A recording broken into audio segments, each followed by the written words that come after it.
the stigma of mental health issues in all faith communities. Come along with me as a sojourner seeking truth, meaning, purpose. Bring along a sense of expectancy, a vision of high hopes, a glimpse of future possibility, a vivid imagination. For creation is not done.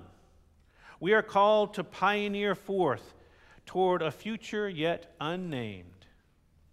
And as we venture forth, we leave behind our desires for a no-risk life and certainty of answers.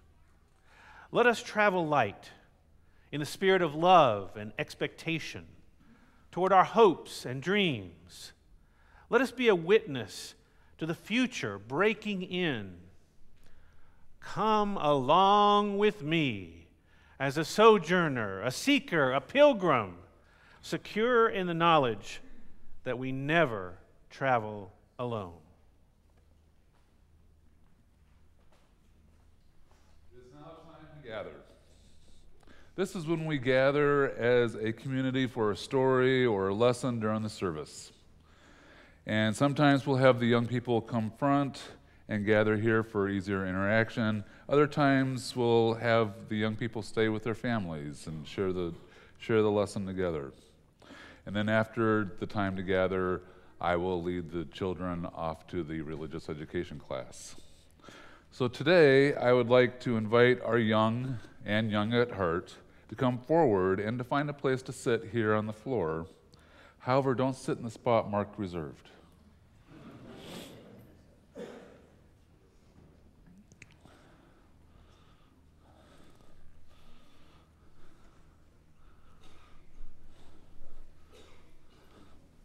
But you can come forward. Come on forward, yeah. But don't sit in that spot. All right. We're going to talk about why. So this month, our theme is welcome and what it means to be a people of welcome. So who do you think this reserved spot is for? Somebody special? Someone special? Who do you think? Somebody happy. Someone happy. Somebody important. Someone important? Well, all those people could possibly be joining us. Have any of you attended a Passover Seder? Any of you have attended a Passover Seder? Yes, so typically what happens is families will set an empty chair at the Seder, and a Seder is like a dinner. They'll leave an empty chair for Elijah. And a chair for Elijah means that anyone that comes in is invited to sit in that chair. And Elijah is known to disguise himself and to check to see if people actually are inviting. Do you remember a story I told a couple weeks ago about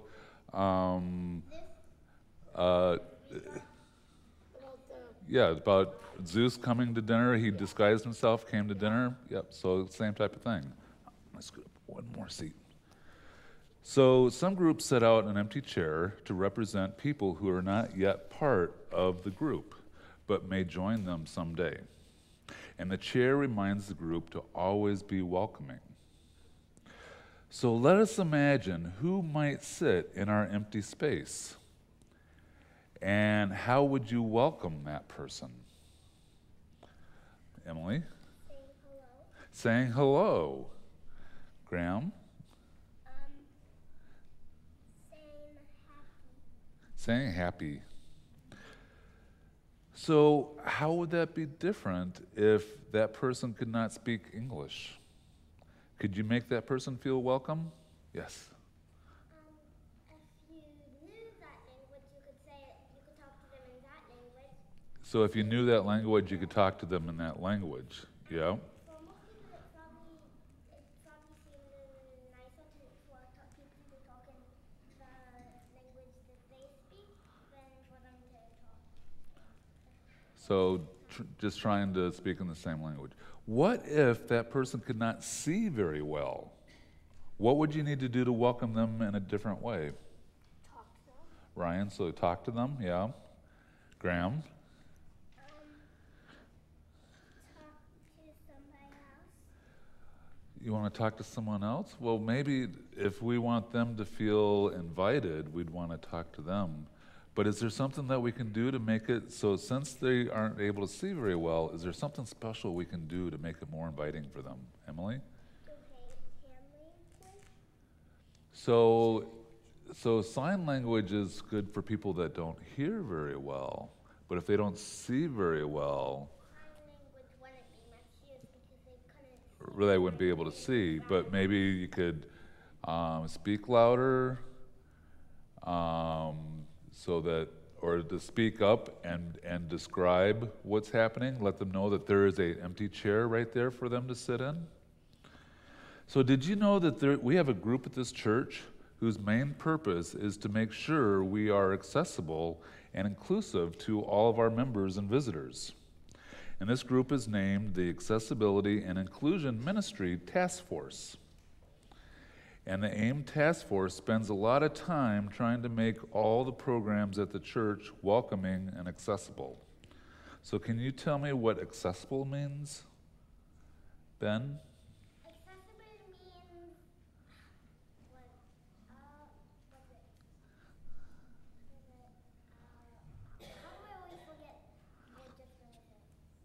Anybody else have any idea of?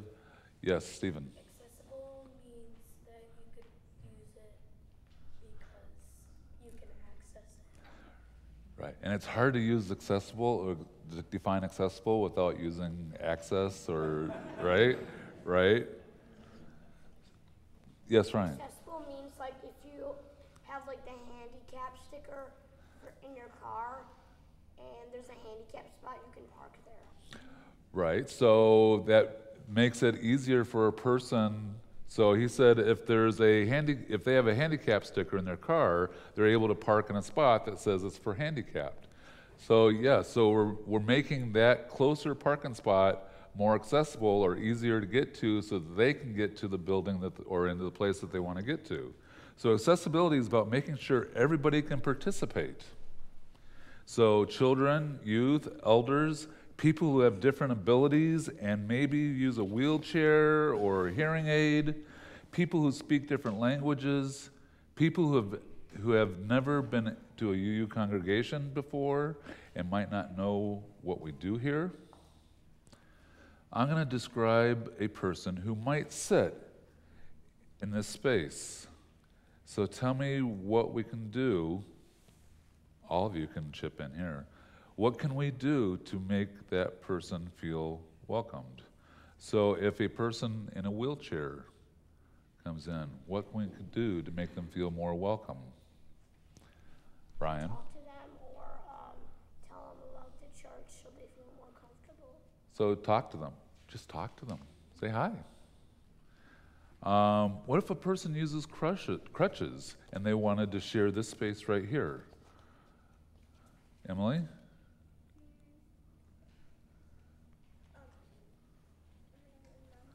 So if they use crutches, they're not going to be able to get down there on the floor, right? So maybe in that space, we actually had a chair for them to sit in.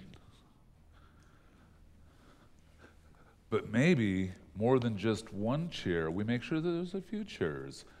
Because if they're the only one sitting in a chair, they feel like they're sticking out, right? So let's make it so that they actually feel welcome and not sticking out. So some of the people I described are said to have special needs. But sometimes we all have special needs. And if I'm in a new place and feeling scared or lonely, I need to be welcomed in a different way than if I'm familiar with the place and all of you. We are welcoming when we do not make assumptions about what a person can do, likes to do, or what they need. And if activity called for cutting out shapes of paper, what would be the best thing to do to be welcoming to a child who does not see well? Do you cut it out for them, or do you ask if they need any help? What do you think, Emily? Ask them if they need any help, because you don't want to assume what it is that they need. You need to ask them. So making our congregation accessible and knowing respectful ways to welcome different people here are two important ways of being welcoming. And these are ways we can be Unitarian Universalists every day. Yes, Ben? I actually have something to add on to what she said. Okay. If they say no, then just don't do anything. If they say yes, you might not want to cut it out for them. Just maybe make index. So it's easier for them to feel where they cut. So if they need assistance, maybe you don't go all out and do everything for them, but you do start providing more and more assistance based on what you feel that they need. Yes, Graham? Finding them a new thing. Finding them a new, what? A new thing? A new water bottle. So you help them. You find things for them. Yep. Let's sing. Everybody please stand in spirit or in person. And we're going to sing De Chloris. And we're going to sing along with them at least the first verse, and then we'll head out after the first verse, all right? All right, this is song 305 in the gray hymnal. The words will be projected.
We're now going to move into a time for joys and concerns, but while the joys and concerns are shared, the YouTube will pause and then resume afterward.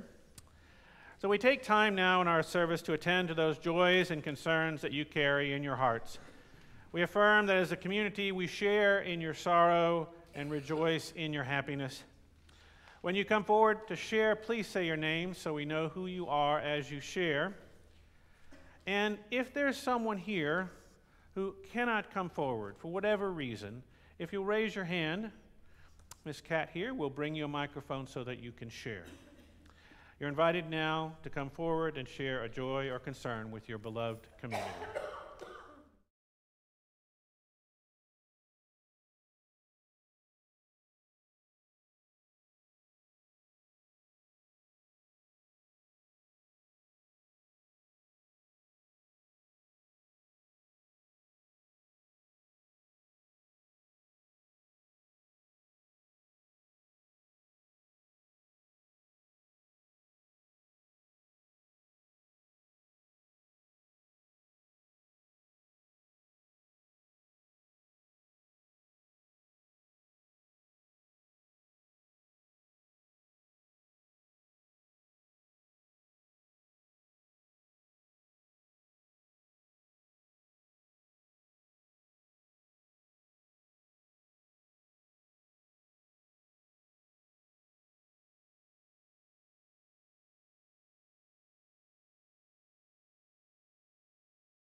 These are passages from An Unquiet Mind, a memoir of moods and madness by K. Redfield Jamison.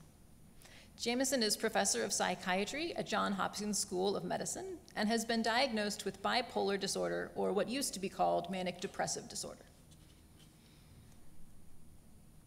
I decided early in graduate school that I needed to do something about my moods. It quickly came down to a choice between seeing a psychiatrist or buying a horse. Since almost everyone I knew was seeing a psychiatrist, and since I had an absolute belief that I should be able to handle my own problems, I bought a horse. No pill can help me deal with the problem of not wanting to take pills. Likewise, no amount of psychotherapy alone can prevent my manias and depressions. I need both. It is an odd thing, owing life to pills, one's own quirks and tenacities, and this unique, strange, and ultimately profound relationship called psychotherapy.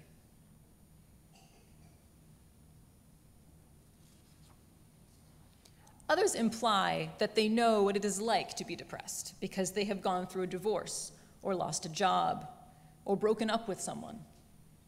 But these experiences carry with them feelings. Depression, instead, is flat, hollow, and unendurable. It is also tiresome. People cannot abide being around you when you are depressed. They might think that they ought to, and they might even try, but you know and they know that you are tedious beyond belief.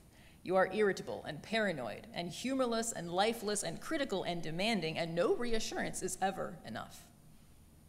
You're frightened, and you're frightening, and you're not at all like yourself, but will be soon, but you know you won't.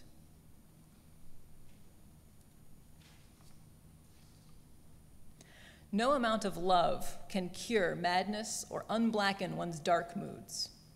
But love can help. It can make the pain more tolerable.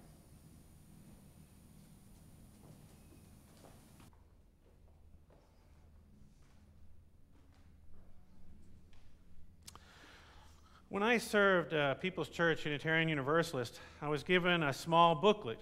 It was called An Argosy of Meditations. It was written by Waldemar Argo. Now, Argo was a Unitarian Universalist minister in the mid-20th century, and for a time he served as the minister for People's Church. And so Thursday I was going through all my meditation and prayer manuals, looking for some thoughts on how we might welcome people who struggle with mental health issues.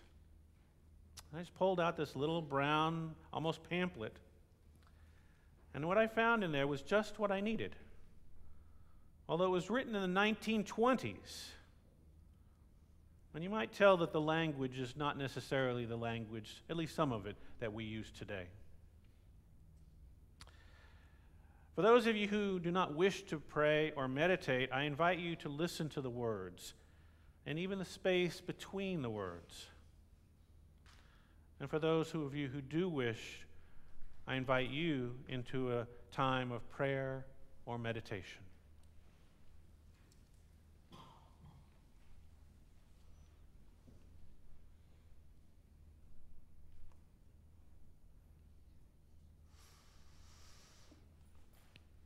Some of us have journeyed thus far on life's pilgrimage, and we have found the traveling good.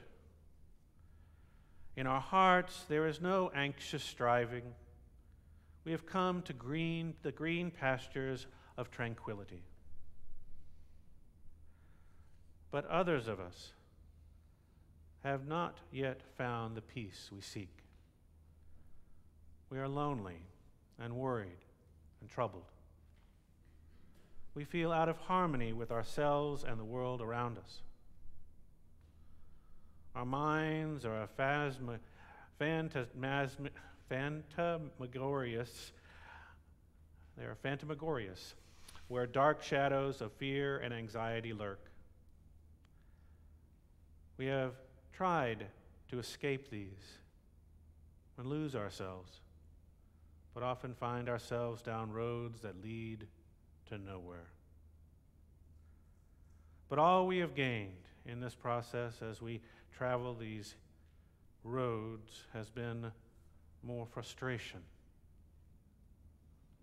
And so our nerves are in a tumult, and our spirits are jagged and jaded things. It is fundamental that we welcome those whose journeys are tranquil, but it is imperative that we welcome those whose journeys have been troubled. May we say, we shall open the doors of our house to the north and the south and the east and the west. We will not ask, is this person a stranger? Or is he, she, they a member of our tribe? Instead, we will say, all within the 7 seas are our kin. All human affairs are our affairs. Nothing that concerns humankind is indifferent to us. We remember that the closed fist locks up love, but the open hand is the key of mercy. We remember that the table where strangers eat in friendship becomes an altar. That loving kindness is greater than law, and that the charities of life are more than all the ceremonies.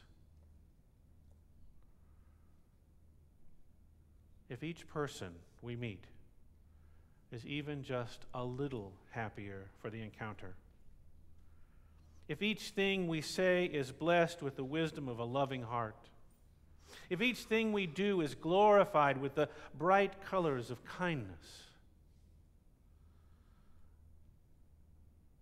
then we all can find some peace in our mind and soul. So we come at last out of our wanderings and out of our seekings to the realization of one great truth, that all of us are one, that there is a sanctuary within us,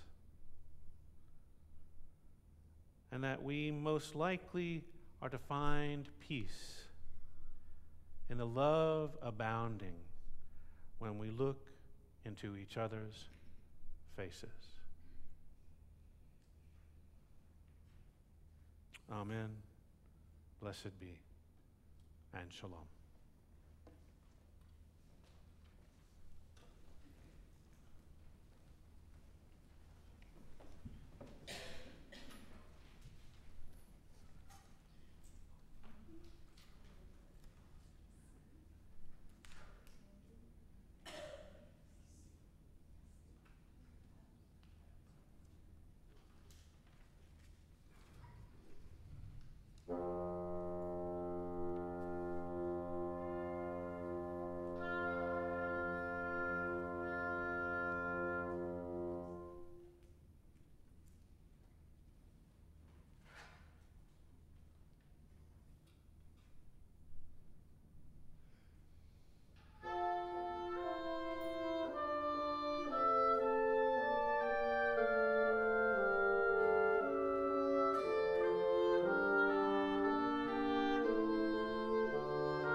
I don't think there's a person in this room who doesn't want to believe that they're welcoming.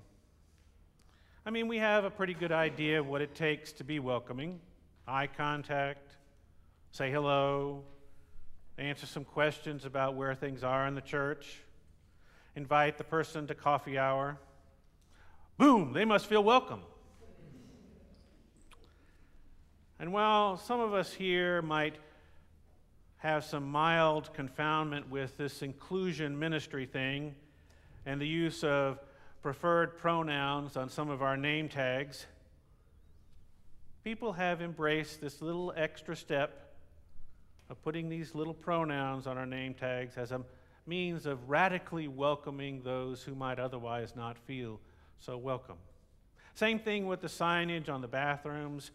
For the most part, most people here have been supportive of the subtle yet so important and meaningful change from men and women's restrooms to those who identify as male and those who identify as female.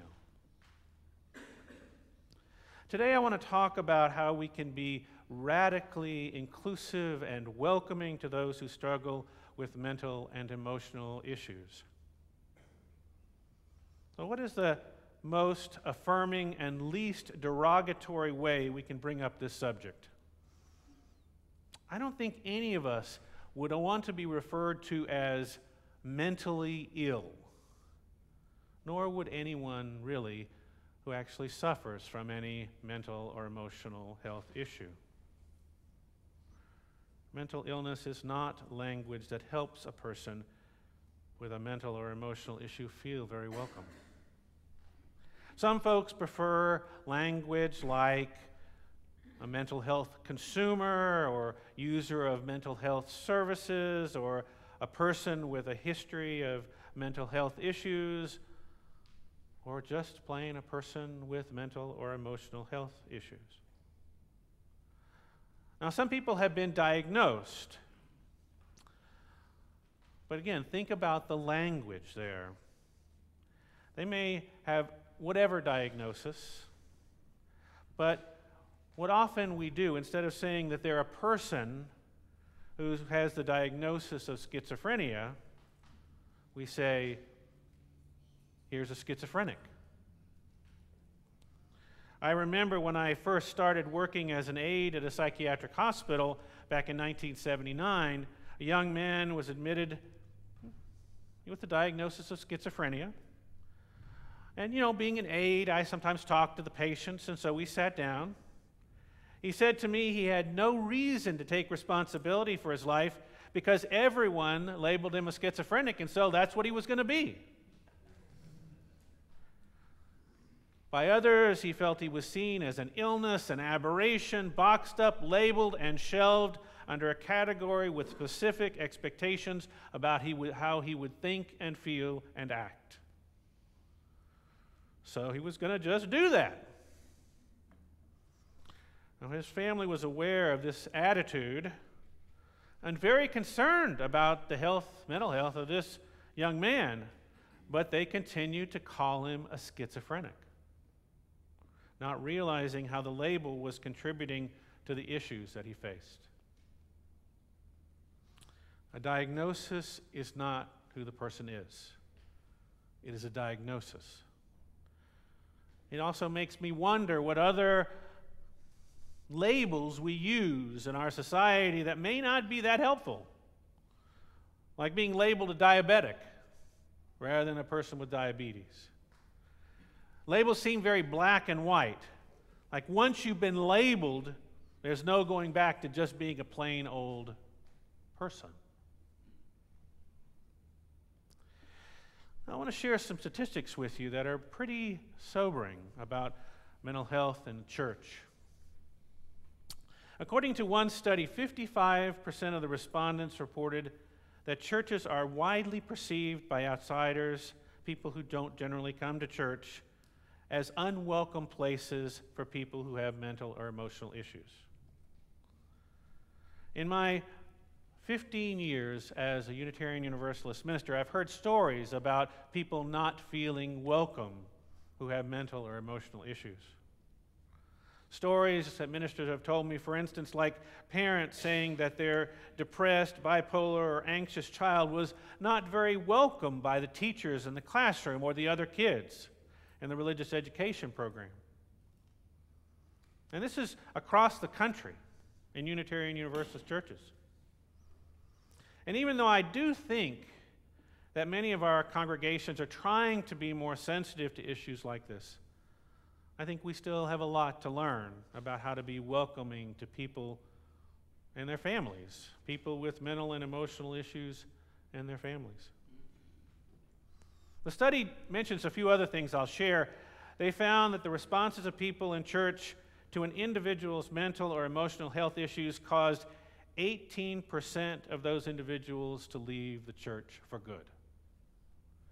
And that 5% who left of that group failed to find any church to ever attend.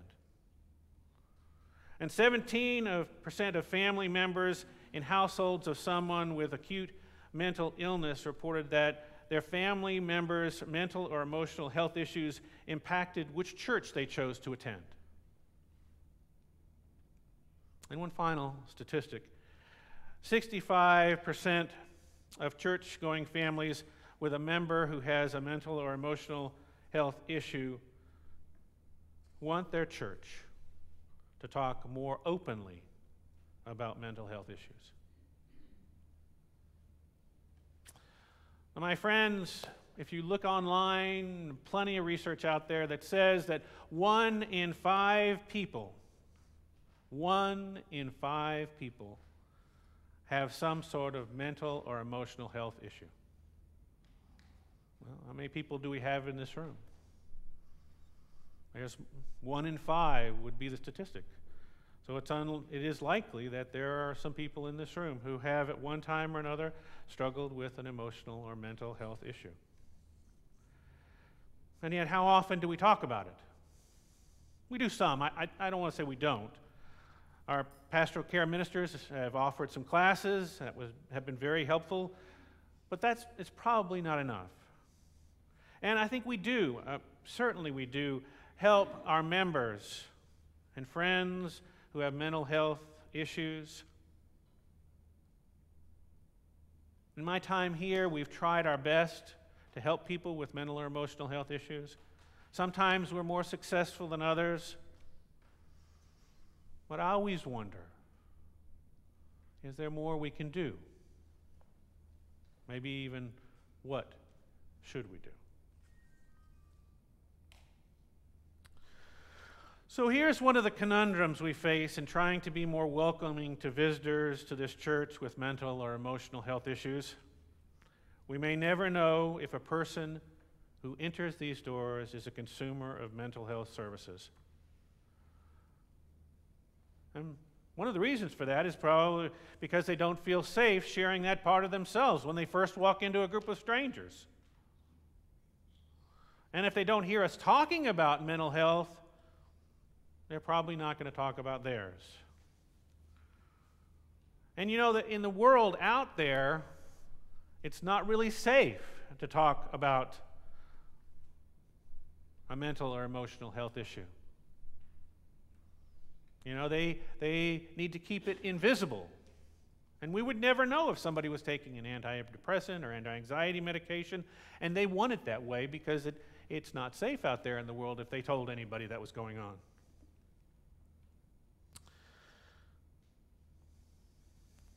You see, out there in the world, there's still a lot of stigma, myths, misconceptions, and in fact, real discrimination that goes on for people with mental and emotional health issues.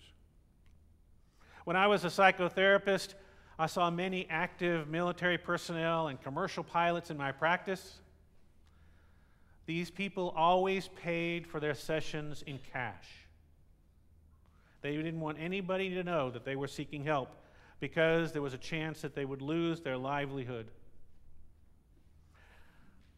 And they're afraid to take medication too, because if anybody found out or if it showed up in a urine screen, well, they'd be discharged or lose their licenses.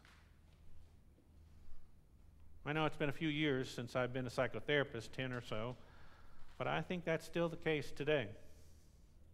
But I have to say, I feel pretty strongly that if I was going to get on a plane, I'd rather have a pilot that was seeking mental health services that needed it than one that needed it and didn't get it.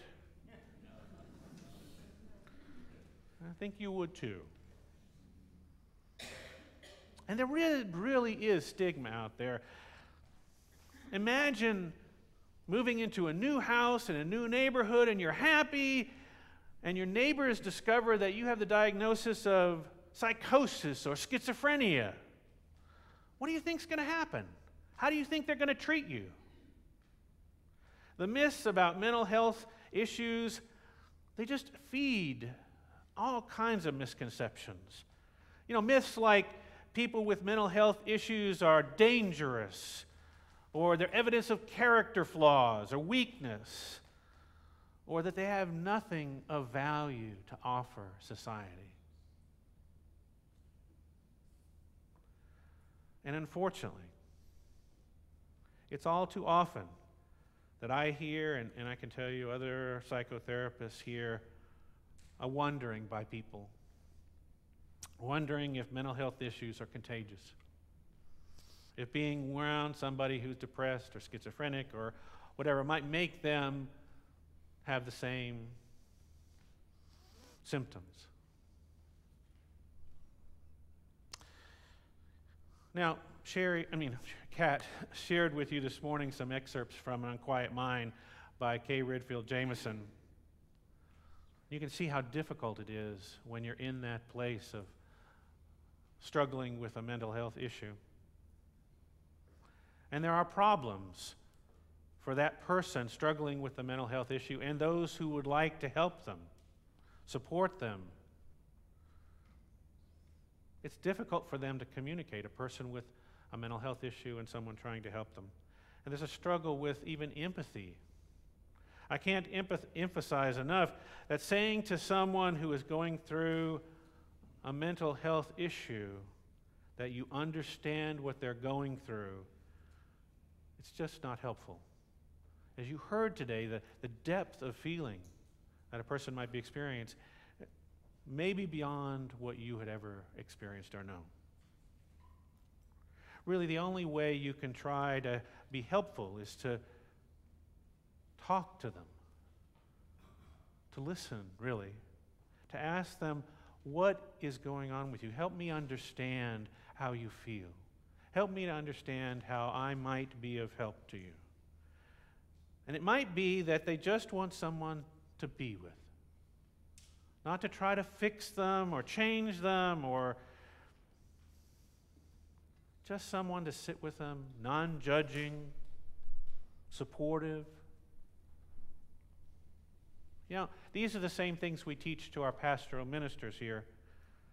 Just to be with the person in distress, to be with them in their pain, to show them that they are loved. It's a simple thing, and you might feel, I'm not doing anything, I'm not really making a difference, but you are. You're at least taking the edge off.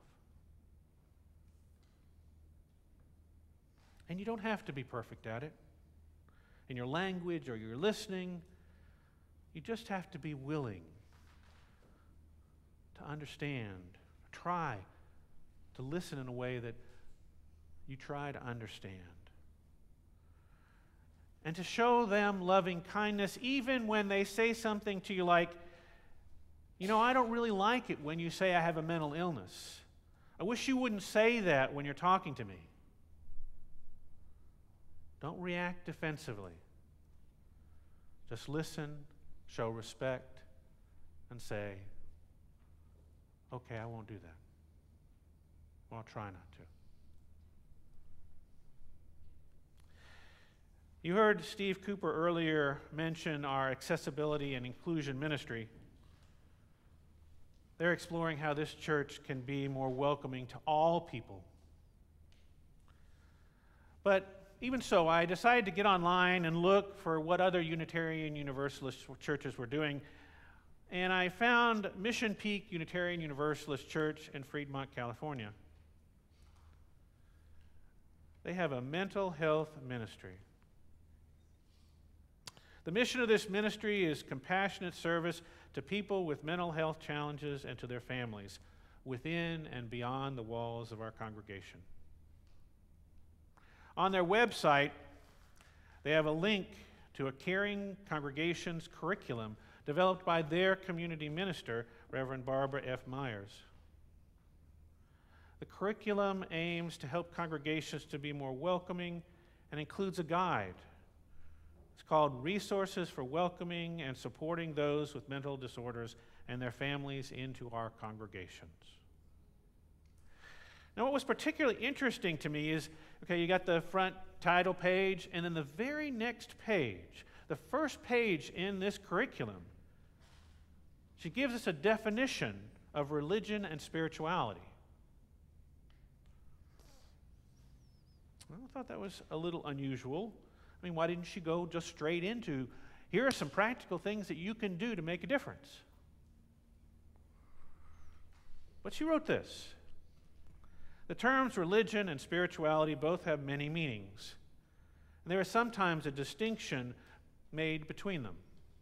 And so for the purposes of this curriculum, we define religion as an ongoing process of restoring personal wholeness. An ongoing process of restoring personal wholeness. In a more universal sense, it is the process of restoring one's relationship with the world, with the universe, with ultimate reality, the sacred, or God, however conceived. And spirituality we define as a form of religion, but a private and personal form of religion, that which a person feels internally that relates them to the sacred as they understand it.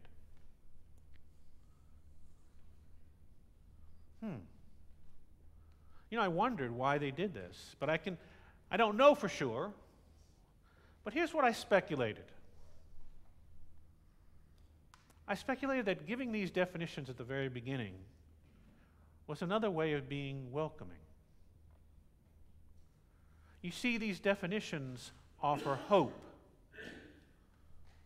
No guarantees of healing, just hope that with a loving and supportive Unitarian Universalist religious community walking beside them, a person with a mental or emotional health issue may find a path to personal wholeness and connection again.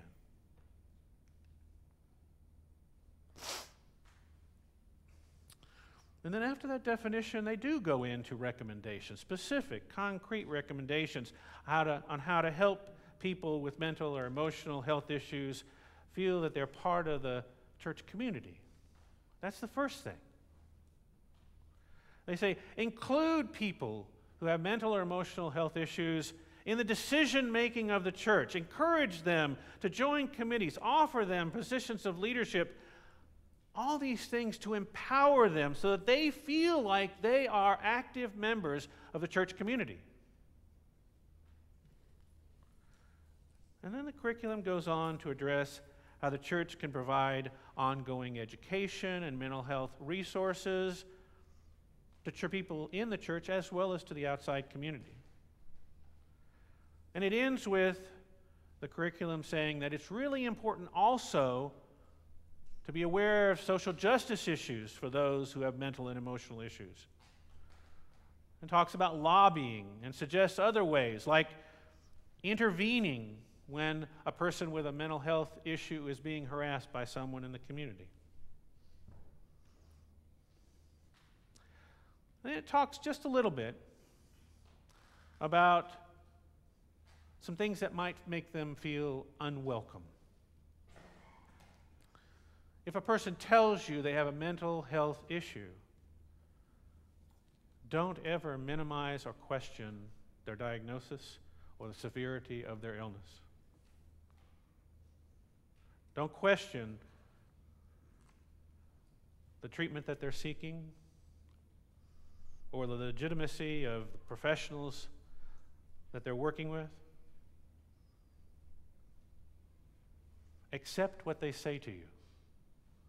Listen. Be supportive. These are things that are most important.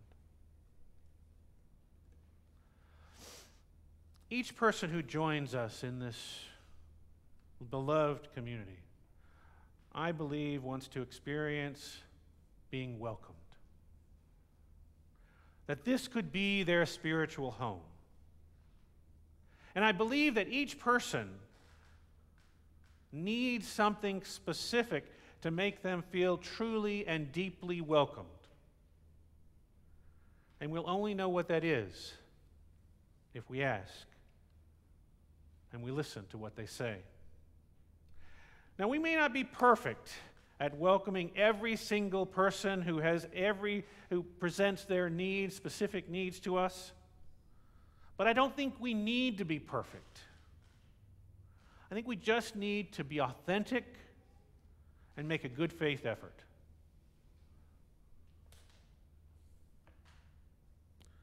So, my friends, we will continue this journey together as members, friends, visitors, as anyone who comes in these doors. And let us welcome all who join us, understanding that anyone who walks through our doors brings value and worth to this community. So as we travel together, let's travel light, bringing with us a spirit of love and expectation, and our hopes and our dreams for this community and for the world, as we bear witness to the future breaking in. Come along with me.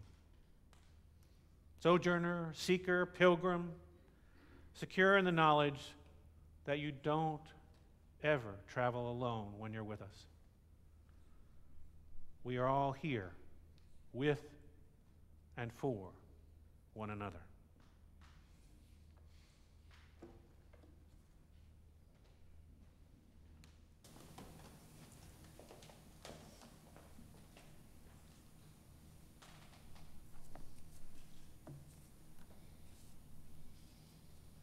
See a blossom in your mind's eye.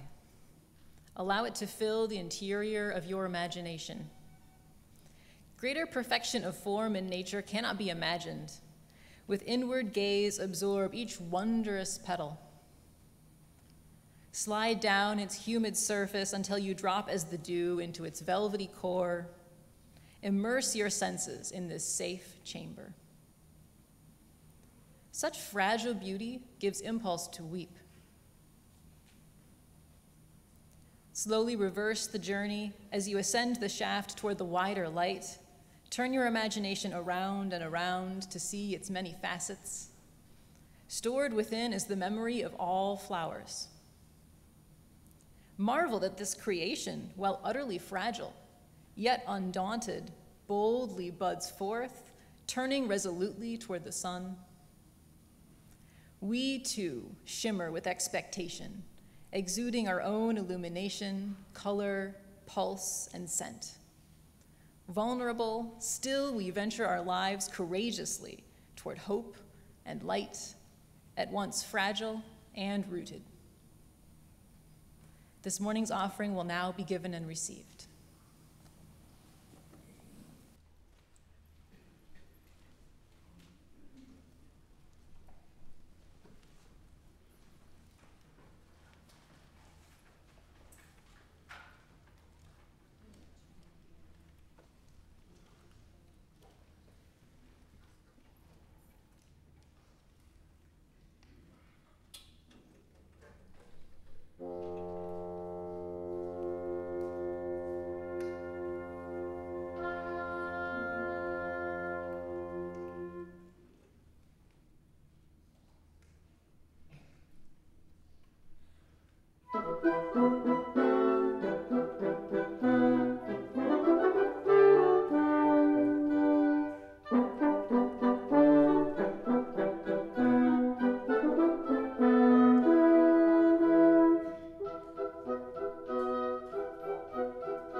And now it's time for us to extinguish our chalice, but let us carry its flame in our hearts, remembering our first principle, the inherent worth and dignity of every person.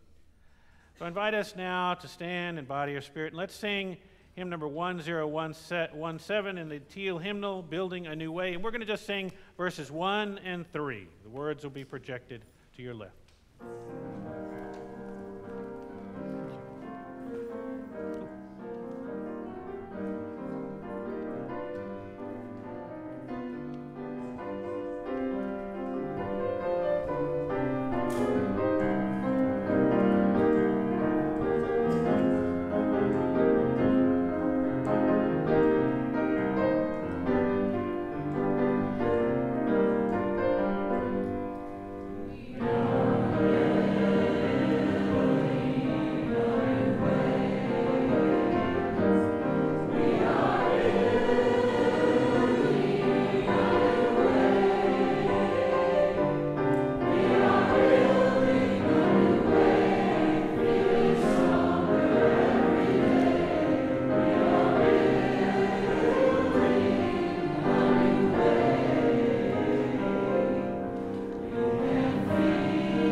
In each other's company, we find warmth against the winters of our souls. And for that is great cause for gratitude. The love we share with one another, even if it isn't perfect, even if it doesn't completely take away the pain in our hearts or our minds, offers us a moment of connection and an ember of hope. May each of us, as we go out into the world, find new opportunities to give and receive love. Now I invite you to turn around and greet one another. Let us share the love of this community with one another.